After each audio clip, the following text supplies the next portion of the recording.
GamerCast Network.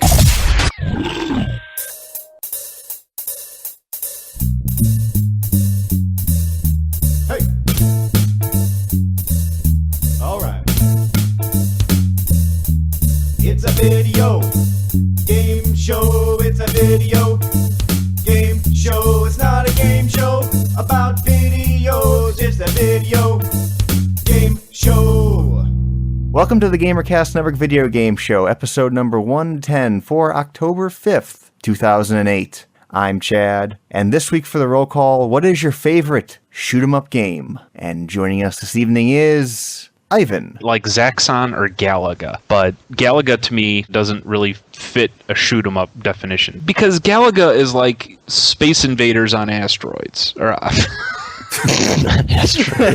Space Invaders on steroids. You know, once you get old enough, it doesn't matter what genre the game was in, it's just a classic game. So Pitfall and Asteroids and Space Invaders, even though they're like three completely different games, they all fall into just classic games to me now. But shoot 'em up to me is more like what people think shoot 'em ups are, like 1942 or something. That's why I don't think Galaga fits, because it's not that kind of game. Okay, hang on for a second. Now, I'm going to send you a link here from the all-knowing, all-seeing Wikipedia.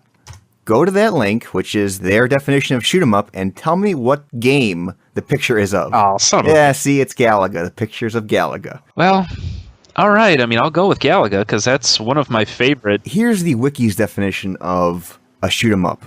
A game in which the player controls a vehicle or character and fights large numbers of enemies with shooting attacks. That's very generic. Yeah, it is. Isn't that like every game ever made? Yeah, pretty much. So take that and put it up against what I'm thinking is more like a shoot 'em up. The R-Type series, some of those other bizarro Japanese style things. If Galaga fits within there and it's just different because it's a lot older, that's fine. Actually, have you tried the recent reimagining of Galaga on Xbox Live Arcade? It was called Galaga Legions. That one is more of like an R-Type style game. Yeah, I tried the demo for that, and that's why I don't like shoot 'em ups. They're way too hectic. You die so many times. The one thing with shoot 'em ups, though, I've always noticed is memory, especially with Galaga. Oh, the patterns. I always thought that is how the really, really good players operate. They just know things. They just know the patterns. I agree. Back in the day when Galaga first came out, we played it a lot. So Galaga's not so much patterns. Well, I guess they are. So like every third level or fifth level or whatever it is, there's the bonus stage where they don't shoot at you, but they all come down, and there's a definite pattern to the way they come down, and if you don't know that pattern, if you're not ready for where they're coming down, you're not going to shoot all the little ships and get the max bonus there. That is very much pattern-like. And since I can't remember more than 5 minutes of my life, I never am really good at those kind of games.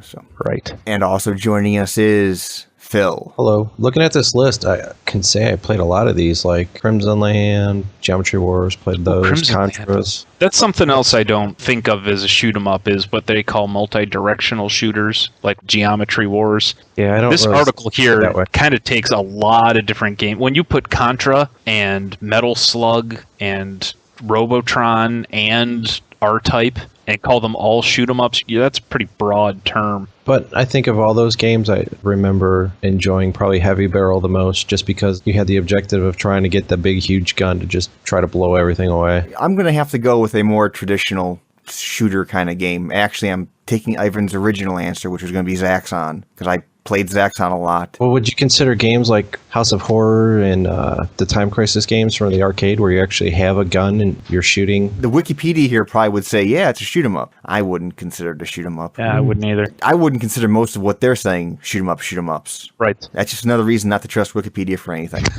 Except the Day of Fire when the, what were they, goats? What the hell do we have? The sheep, the Icelandic sheep, when they were burned alive. This week on the GamerCast Network. On Sarcastic Gamer, AC/DC is available for Rock Band 2. Why aren't we that excited? And Extra Life's only a couple weeks away. Play games, heal kids. Check out Gamertag Radio for the latest news on all things Xbox. Geez, what's up with Fable 2? Find out what Jay and Paris think about the game's missteps on this week's episode of Uncle Gamer Radio. Tune into the post-game report to get all the facts. Post-game. On the Sarcastic Gamer PlayStation podcast, Little Big Planet beta keys are being given out at will. And how did $1 million in Sony games get stolen? Twice. Discover the community that brings brings you all these great podcasts and more. GamerCastNetwork.com. Next topic. First off, let me put a little thing here to the listeners. We're people low, people are busy, and hell, I'm busy tomorrow fixing PCs, so a little shorter show this week. Although, one of our loyal listeners on the forums and forum moderator, Cobalt is Dead, put together a best of the first 6 episodes. So ham sandwich the Cobalt is Dead, and you can check out the best of episodes 1 to 6 right before this episode on the feed. And you can listen to the really crappy audio quality we had back then. Yeah, basically everybody's up and down, and I don't think Wasn't it's as bad as when we did this show on TeamSpeak. Oh God, no. Things have improved, yet you'll notice a very large shift from back then to now in terms of how things sound. I was listening to it, and not only was I laughing my ass off hysterically, but I mean, you can notice like a lot of clipping, especially with a certain person named Bob and his laugh. He tends to laugh loud. That will be on the feed right before this episode, so you can go and enjoy that. It's about a half hour long. And this will be a good place for people who are just joining the show now listening, because I know we actually had a new listener who came on the forums and praised us, which we don't get that often. Is that the Romanian guy? Dastan. I didn't know Romanians listen to us. Wow. I feel honored. Well, that's our one Romanian to put the peg in the pegboard for. Ooh, he replied. But who replied? Since he was from Romania, I asked him if Dracula was real. Oh. Let's see here. And he calls me a human database. Okay? Okay, he sucked my blood. I don't know if that's disturbing or funny. We'll call it both. Okay. Next topic. The only major news story this week you two might be interested in is the new Nintendo DS that's coming out. It's coming out in Japan later this year, to us in the US sometime in 2009. Now, there are a couple differences. Number one difference, it's a little smaller. They are taking out the Game Boy Advance slot, so there's no more backwards compatibility with the older Game Boy games. The screens are a bit larger. They're putting in a better browser, probably better networking, Wi-Fi options, and there's a camera on it now. 0.3 megapixel camera. Yeah, 0.3. Not the greatest in megapixels, but hey, it's a camera. And they're putting in an SD memory card slot. Along with that, they're rolling out an online store where you'll be able to purchase and download games for the DS. They're calling it DSware, so it's basically like WiiWare, but for the DS. And the price is somewhere in the $180 range. Do you have any intentions of upgrading your DSs? To me, the biggest feature that impressed me was the potential ability, however they're going to do it, to download games. So the way I kind of compared it to was almost like the App Store for the iPhone for portable gaming. So, you know, you could be anywhere. If you have a Wi-Fi connection, you can browse their library of games and download something. Some have said in the past, some analysts and Forbes, people and those kind of guys, see the iPhone as a competitor to the DS. Do you think this whole DSware might be a way of Nintendo trying to compete in some fashion with the features of the iPhone? I don't think it's a direct competitor. It's not the same kind of device. There's not a traditional input method for the iPhone. It's got a touch screen and an accelerometer, but I wouldn't want to play a side-scrolling type game. Like, I wouldn't want to play Mario Brothers on the iPhone. So in a way, I suppose it's kind of a competitor, but it's kind of like how the Wii and the PlayStation or Xbox are competitors. All three are gaming consoles, so they're kind of forced into being competitors with each other, although the Wii is a completely different device from either the PS3 or the 360. So one of the things that Nintendo insists on doing, which I don't agree with because essentially they're filthy, filthy liars. When the DS came out, they said it's going to be a new SKU, not a replacement. They were still going to make games and consoles for alongside the DS, which we all know wasn't really true. The DS was selling so well that they pretty much abandoned the Game Boy Advance. Now they're saying that this DSi is also a third SKU. It's not replacing anything. I don't really believe them, you know what I mean? No one's going to be buying a DS when they could buy the new DSi. It's only going to be a matter of time before they quit making the DS. Here's one issue people have had with this new DS. Okay, so for the old DS, there was that Guitar Hero On Tour game from Activision, and this is the game that came with an accessory that you plug into the Game Boy Advance slot, and it acts as the fret keys. Now, no one here bought it, but it was a very popular game. It sold like 1 million copies. So popular that they're making a sequel. And some people are like, well, what does Activision think of all this? You know, now the Game Boy slot is going to be gone. This accessory won't work. Well, essentially, it means that they won't be making any more portable music rhythm games for the DS. You're going to have two slots. You're going to have the DS card slot and an SD card slot. So unless you could figure out a way to make your instrument thing compatible with like the DS slot somehow, and 1 million copies is nothing to sneeze at, but certainly if they lose that portable market, it's not like they're going to go out of business. They're doing just fine with the console version. So it was a nice little distraction, little sidetrack there that they figured out that they could do, but honestly, I don't think it's going to hurt them at all. Maybe they'll figure out something else like a USB slot or something that they can put on instead. I'm going to patent that, by the way, so they'll have to go through me for that. Patents always work, although it costs a lot of money to get a patent. You either need money or you need to be working for a company that is going to pay for it for you. Like my father has, I think, over 12 patents in his name, but they were all done while he was working for Picker. His name is on the patent, but essentially they're all owned by the company he worked for. Yeah, that's the situation where the company who holds the patents gets millions for the patents. Then they can turn to the guy whose name is on the patent and go, "You invented it, rah rah." Yeah, congratulations. Your name's on the patent, so when somebody looks up the patent in the patent office, they'll see your name, but no one's ever going to know because we're making all the money off it. Next topic. One other announcement from Nintendo was that a new Punch-Out game is coming out for the Wii. Here's a prediction, and what is this, episode 110? When this happens, everyone can go back to 110 and hear that I predicted this. So I was looking at the new Punch-Out, and there's a girl boxer in there now. So if she actually makes it to the game, and you're boxing a girl and you knock her right the hell out, I can guarantee you there's at least going to be somebody like He Who Shall Not Be Named coming out saying, this is promoting violence against women or some crap. Yeah, there is that, but this Punch-Out is on the Wii, so you're going to have to use the motion controls. That's the other thing. Anything that comes out on the Wii, I just can't get excited for because, it makes sense. It's a motion-controlled console. There's very few games where you're going to be able to sit on your couch on your fat ass and play a game. That's why I can't get excited for it because, when I want to play a video game, I don't want to be doing exercise. I'll do exercise for exercise. There were a lot of guys in there that, like the Bald Bulls and the Piston Hondas and stuff like that, those guys were known for throwing really fast punches. I don't know if that would translate well into a Wii game where the motion controls aren't quite as responsive. A while ago, Nintendo did announce an accessory for the Wiimote that will give it better accuracy and more responsiveness. This game might use that. But also, I'm wondering how hard it's going to be to do things like the, from what I remember of Punch-Out, you had to do a lot of evading, a lot of dodging, and ducking and weaving. Yeah, it was a lot of swaying left or right and then throwing a punch. Yeah, perfect for like a balance board, huh? Oh, God. I was thinking that exact thing, that Punch-Out was essentially dodge left and then punch and then dodge right and then punch. And I'm sitting there trying to think, how are you going to do that with hand controls? How are you going to use them both to punch and sway left and right? I didn't even think of the balance board. That's a good point. I'm sure if you don't have a balance board, there'll be some way of using the Wiimote to push a button and weave, like use the directional pad. But if you have the balance board, why not? That's going to really be tiring.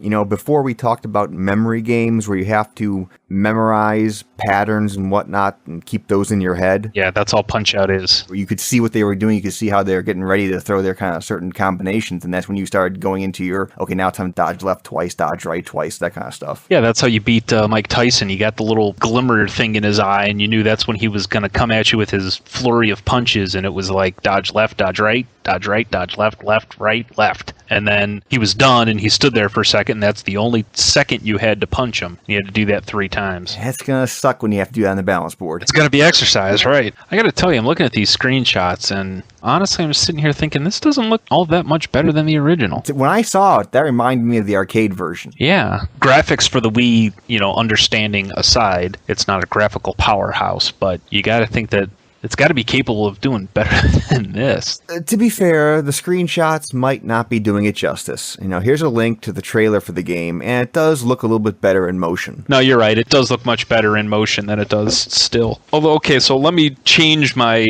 criticism then from the graphics to it looks like it plays exactly the same as the old one. There you go. That's probably a better complaint because I remember when I played Mario Kart for the Wii, that was just Mario Kart. Apart from the difference in using the wheel as your driving thing, there really was no difference. It was the same game. Again, even watching the video, you can't really tell. I hope this isn't another memory type thing where the guys have a certain set of moves, and if you know the pattern, you can beat them very easily. At the very least, I hope they changed that, because 20 years later, you think they'd be able to come up with a bit of an update to the gameplay. I would probably get this just because I'm such a big fan of the first one. You know, if I still had a Wii, I would certainly consider it. I'm probably going to get it as well, just because I liked Punch-Out. That's probably one of my favorite boxing games. Yeah, it's not as realistic as Fight Night series, but it's still a fun game. I don't enjoy, like, Fight Night. I didn't like it. I'll just leave it at that. This, if it's a little more Nintendo-y and does have kind of the pattern to the fighting, that might not be a bad thing. Here's the change they got to make, because I remember the old Punch-Out was only,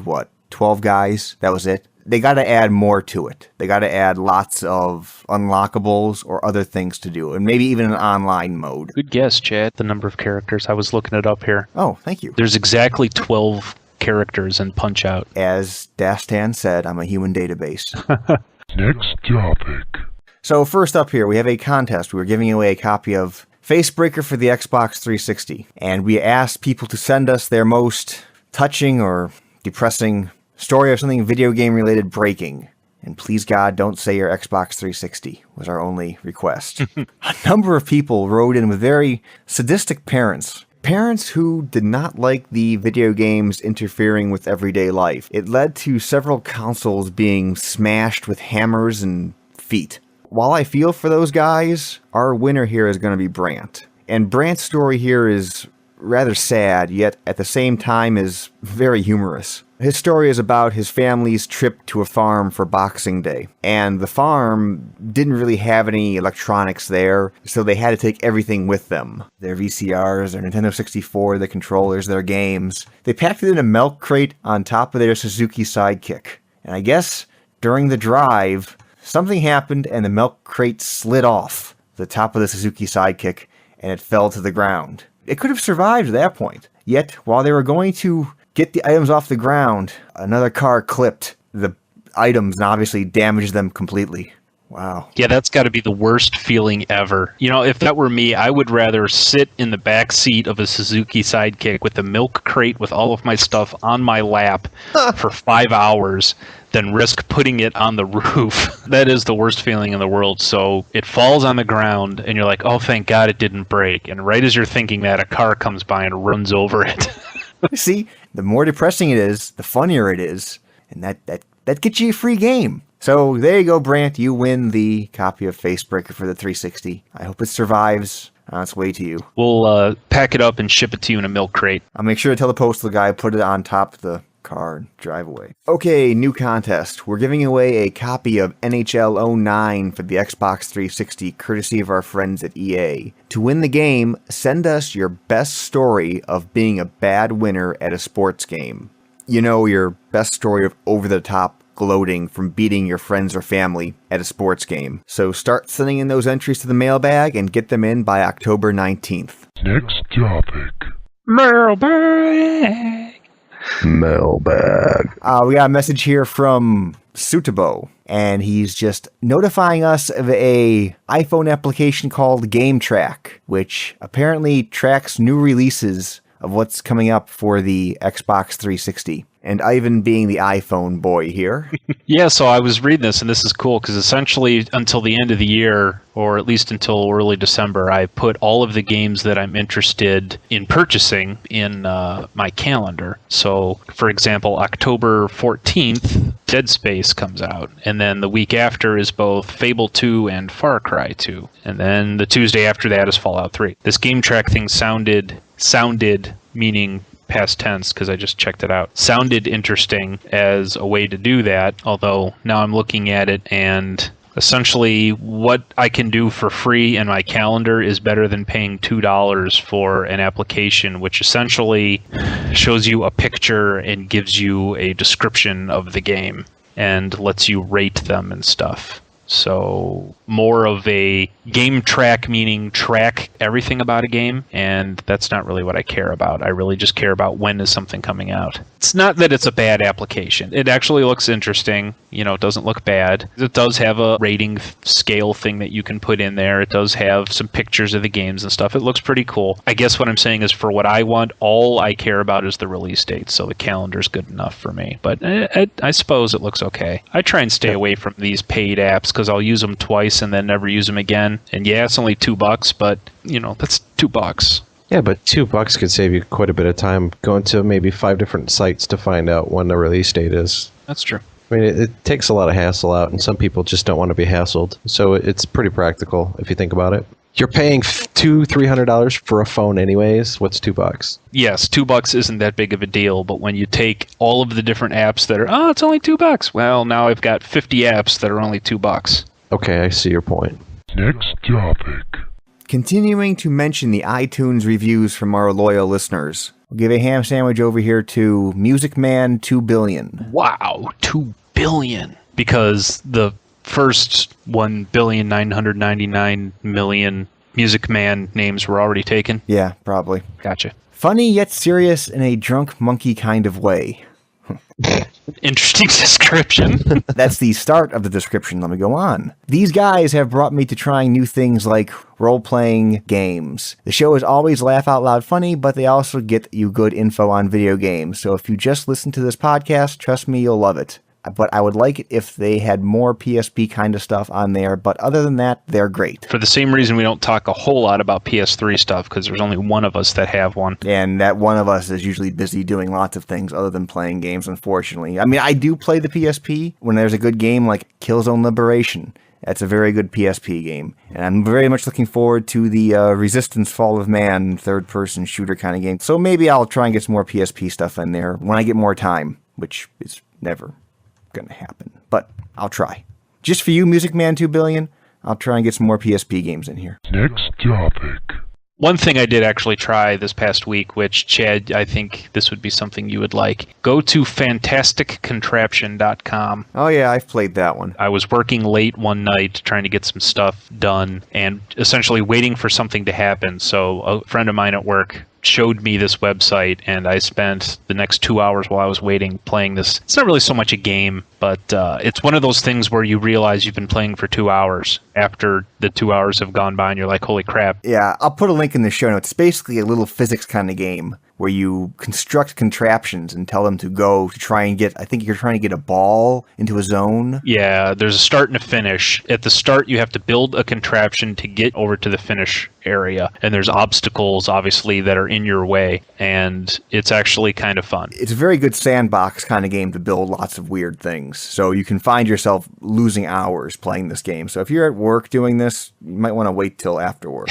Yeah, but it's one of those games where, and that's why I try and avoid calling it a game, it's more of a puzzle type thing. If you're into the thinking puzzle type games, you're going to love this because it requires you to figure out how to do something. It's not a matter of you need to jump at the right time. It's not how good are you at controlling the game. It's more of a thinking type thing. So if you like stuff like Professor Layton's Curious Village, if you like figuring out puzzle type things, you're going to love this. And it's free, obviously. It's just a little flash thing. It's one of those things where I've heard enough people talk about it that it won't surprise me the day we hear that it's coming to Xbox Live or PS3 store or something goofy like that. Or DSware. Or DS. Actually, it would work very well on the DS. Essentially, you only have like 4 pieces to build a contraption out of, but you can move them around however you want, so it's going to kind of require you to be able to manipulate the pieces and move them around. So on a touchscreen, it would be very good. And if Nintendo's listening, that's never going to happen. Yeah. If Nintendo's listening, hey, there you go. There's a game for your DSware right there.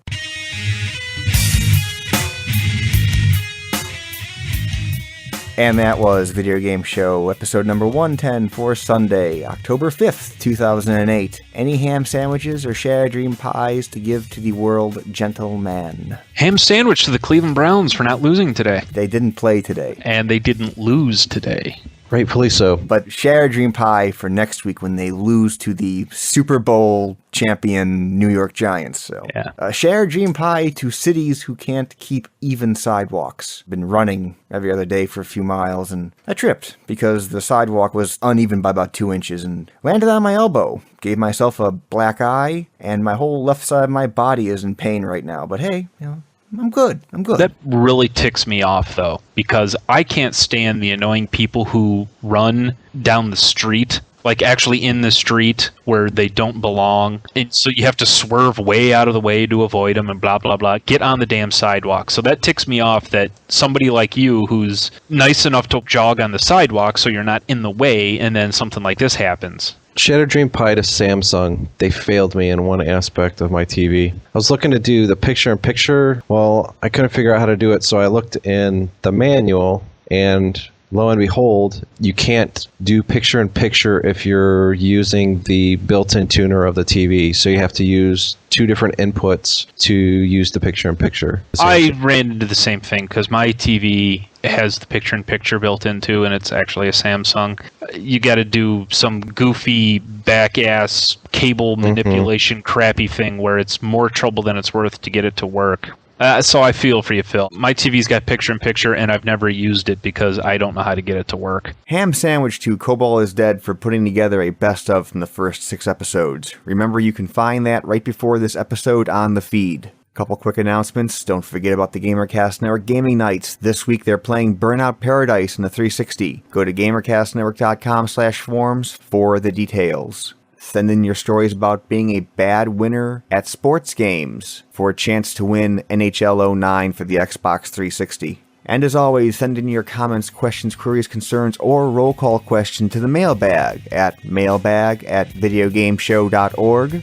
Skype us at Video Game Show or call us at 320-300-GAME. That is a standard long distance call and all normal fees apply. And that's a wrap. Good night.